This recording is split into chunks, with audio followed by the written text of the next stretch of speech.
आज हम बात करने वाले हैं एक इम्पोर्टेंट और कंट्रोवर्शियल लीगल ऑर्डर के बारे में जो इलाहाबाद हाई कोर्ट से आया है। हाई कोर्ट ने आर्कियोलॉजिकल सर्वे ऑफ इंडिया को एक काफी स्ट्रिक्ट ऑर्डर दिया है in respect of Shambhal Jama Masjid white washing, और ये ऑर्डर एक पुराने 1927 के अग्रीमेंट के बेसिस पर दिया गया है। पर ये अग्रीमेंट क्या है? कोर्ट ने एएसआई को क्यों डांटा? क्या एएसआई गवर्नमेंट के कहने पर एक्ट कर रहा है? और क्या इस केस का आगे कोई पॉलिटिकल या रिलीजियस एंगल भी हो सकता है? चलिए सारी डिटेल्स को सिंप्लीफाई करते हैं। अब सबसे पहले बात करते हैं 1927 अग्रीमेंट और मस्जिद की मेंटेनेंस के मुद्दे पर। शंभल जामा मस्जिद एक हिस्टोरिकली प्रोटेक्टेड मॉन्यूमेंट है जो एएसआई की देखरेख में है।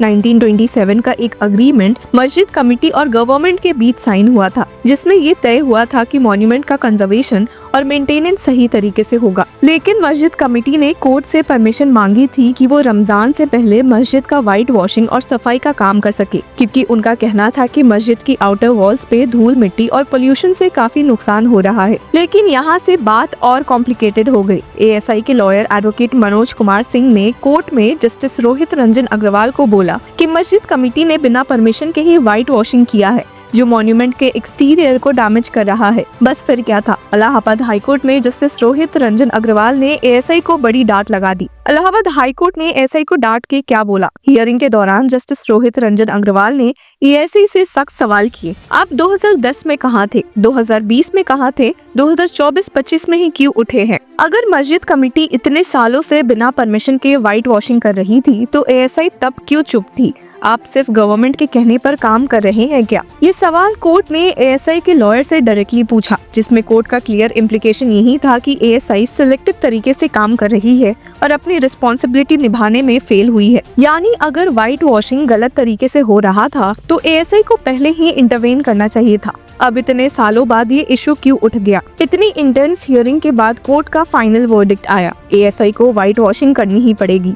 इलाहाबाद हाई कोर्ट ने अपने ऑर्डर में साफ कहा, एएसआई को एक हफ्ते के अंदर मस्जिद का व्हाइट वॉशिंग कंप्लीट करना होगा। व्हाइट वॉशिंग सिर्फ उन्हीं एरियाज में किया जाएगा जहां जरूरी है। मस्जिद कमेटी को इसका पूरा खर्चा रीइंबर्स करना होगा। मस्जिद के आउटर पार्ट पर प्रॉपर लाइटिंग भी लगवानी होगी। लेकिन ये डिसीजन एक और लीगल डिबेट खड़ी करता है। 1927 अग्रीमेंट को कोर्ट में चैलेंज क्यों किया गया? जब हियरिंग चल रही थी तब एडवोकेट हरिशंकर जैन ने एक बड़ी बात उठा दी। उन्होंने 1927 के अग्रीमेंट को ही चैलेंज कर दिया। उनका कहना था कि अगर एएसआई के ऊपर मस्जिद की मेंटेनेंस की रिस्पॉन्सिबिलिटी थी तो मस्जिद कमेटी का इंटरफेयर करना गलत था। पर यहाँ कोर्ट ने उन्हें रोक दिया और बोला, आप एएसआई के तरफ से आर्ग्यू मत करिए, लेकिन आपके ऑब्जेक्शंस फ्यूचर हियरिंग्स में देखे जाएंगे। यानी ये केस यहीं खत्म नहीं हुआ है। मस्जिद का मेंटेनेंस क्या बनेगा एक पॉलिटिकल इशू? ये तो एक लीगल ऑर्डर है। पर आजकल इंडिया में जुडिशरी और पॉलिटिक्स का गैप बहुत ही पतला हो गया है। एक तरफ कुछ लोग कह रहे हैं कि ये सिर्फ मॉन्यूमेंट कंजर्वेशन का केस है, दूसरी तरफ कुछ लोग इससे एक और मंदिर मस्जिद डिस्प्यूट से जोड़ रहे हैं, क्योंकि यूपी में ऐसे केसेस बढ़ते जा रहे हैं। अब फ्यूचर में ये केस और बड़ा पॉलिटिकल या रिलीजियस कंट्रोवर्सी बनेगा या नहीं, ये देखना होगा। अब लास्ट हियरिंग में काफी इंटेंस माहौल देखने को मिला था, जब एएसआई द्वारा फाइल लेटेस्ट एफिडेविट पर कुछ क्वेश्चंस इलाहाबाद हाईकोर्ट में जस्टिस रोहित रंजन अग्रवाल ने उठा दिए थे। असल में एएसआई जिसने कि इस व्हाइट वॉशिंग के मैटर में स्टार्ट से यही मेंटेन किया है कि वे इस केस में व्हाइट वॉशिंग इसलिए नहीं अलाउ कर सकते क्योंकि शाही जामा मस्जिद एक एएसआई प्रोटेक्टेड मॉन्यूमेंट है, ने ये बात अपने एफिडेविट में कहीं भी मेंशन नहीं की थी। और जिसकी वजह से लास्ट हियरिंग में जस्टिस अग्रवाल ने एएसआई काउंसिल से सीधा सवाल करते हुए पूछा था, What do you say in your counter, Mr. Singh? That day you were saying that whitewash is not allowed in protected monuments. ये बात आपने कहाँ कही है अपने एफिडेविट में? हालांकि यहीं से कोर्ट का माहौल और इंटेंस हो गया था जब एएसआई काउंसिल ने कह दिया कि उन्होंने ऐसा कभी क्लेम ही नहीं किया है। लेकिन फिर भी जस्टिस अग्रवाल शांत नहीं बैठे और उन्होंने वापस से पूछ लिया, लेकिन पिछले हियरिंग में तो आपने यही आर्ग्यू किया था। आपने उस दिन कहा था कि व्हाइट वॉशिंग नहीं अलाउ करेंगे एंशिएंट मॉन्यूमेंट्स पे। जब यही बात एफिडेविट में ही नहीं मिली तो सन्नाटा सा कोर्टरूम में छा गया। पर एएसआई काउंसिल मनोज कुमार सिंह ने स्टेट किया कि व्हाइट वॉशिंग की नीड होनी चाहिए, तभी ऐसा कुछ हो सकता है। इसके साथ ही एएसआई ने कोर्ट से कहा भी था कि वे इस मामले में एक एफिडेविट फाइल करेंगे। पर जज ने यहाँ पर खुद ही पॉइंट आउट किया कि इस केस में टाइम निकला जा रहा है। एएसआई ने जब कहा कि वे अगले दिन ही एफिडेविट फाइल कर देंगे तो उसके साथ ही उन्होंने वापस से ऐड कर दिया था कि मस्जिद कमेटी ने व्हाइट वॉश करके डिसकलर कर दिया है मॉन्यूमेंट को। इस बात पर जस्टिस अग्रवाल गुस्सा भी हो गए थे क्योंकि ये सब बातें एफिडेविट में मेंशन नहीं थी, जिसके साथ ही उन्होंने स्टेट किया था कि इसका आप एफिडेविट फाइल करिए, कल करिए। मॉस्क के इनर पार्ट को आप कह रहे हैं कि इनामल पेंट है, ये आउटर एरिया का व्हाइट वॉश की मांग कर रहे हैं, तो आप उसका एफिडेविट फाइल करिए। इस पॉइंट पर मस्जिद कमेटी की ओर से मौजूद सीनियर एडवोकेट SFA नकवी ने भी स्टेट किया था कि माय लॉर्ड, एक रिक्वेस्ट है, टाइम बहुत फास्ट जा रहा है, जिसको ध्यान में रखते हुए जज अग्रवाल ने समझाया भी था कि आप चिंता मत करिए, आपकी इम्पोर्टेंट डे के पहले डिसाइड होगा, लाइटिंग वगैरह का काम हो चुका है। और अब ये latest Allahabad high court judgement से साफ दिखता है। अब इस मामले में हिंदू रिस्पोंडेंट्स की ओर से एडवोकेट्स ने क्या कहा है, एक बार नजर डाल लेते हैं। नहीं, आयोग ने आज मुझे बुलाया था, समन किया था अपने रूल्स के तहत, अपनी एक्ट के तहत, और जो 19 तारीख और 24 तारीख का घटनाक्रम है उस पे अपना स्टेटमेंट देने के लिए आयोग ने आज मुझे बुलाया था। और आयोग की इस नोटिस के कंप्लायंस में मैं आज आयोग के समक्ष मौजूद रहा, प्रस्तुत हुआ और अपना स्टेटमेंट मैंने आयोग के समक्ष दर्ज कराया। बात करें 24 तारीख की, तो जो हिंसा भड़की थी उसमें ये भी आरोप लगाए गए थे कि आपने जय श्री राम के नारे लगाए, क्या पूरा मामला आपने अंदर देखा था? क्या सारी बातें जो भी हैं वो मैंने आयोग के सामने स्पष्ट की हैं। मैं आपके सामने सिर्फ इतना कहना चाहता हूं और इस बात को अभी विराम दे दूंगा, अगर किसी के पास ये वीडियो फुटेज है या कोई भी ऐसा व्यक्ति है जो ये बता सके कि मैंने जय श्री राम के नारे लगाए थे वहां के स्थानीय लोग, तो मैं बात अभी को बंद कर दूंगा।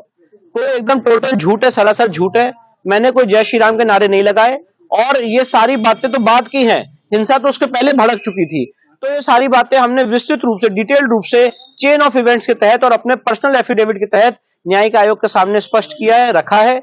और मुझे पूरी उम्मीद है कि न्यायिक आयोग जब इस मामले की निष्कर्ष पे पहुंचेगा तो न्याय करेगा।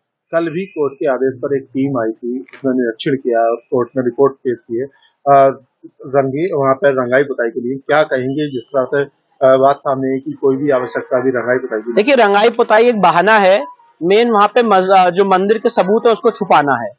तो इसीलिए यही बात भी एएसआई ने अपनी रिपोर्ट में कही है कि इस समय यहाँ पे व्हाइट वॉशिंग की कोई आवश्यकता नहीं है।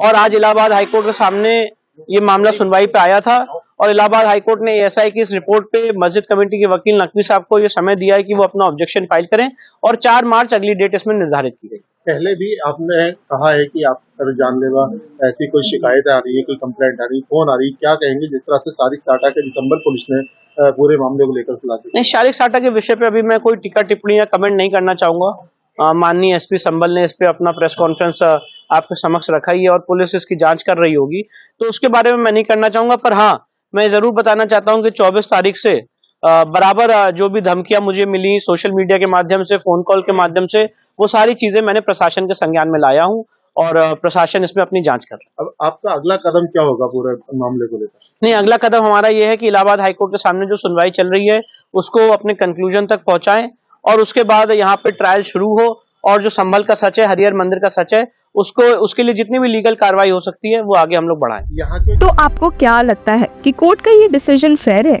क्या एएसआई सच में गवर्नमेंट के प्रेशर में काम कर रहा है? क्या 1927 का अग्रीमेंट आज भी वैलिड है या इसको रिवाइज करना चाहिए? कमेंट सेक्शन में जरूर बताएं और ऐसे ही लीगल अपडेट्स के लिए कीप फॉलोइंग लॉ चक्रा।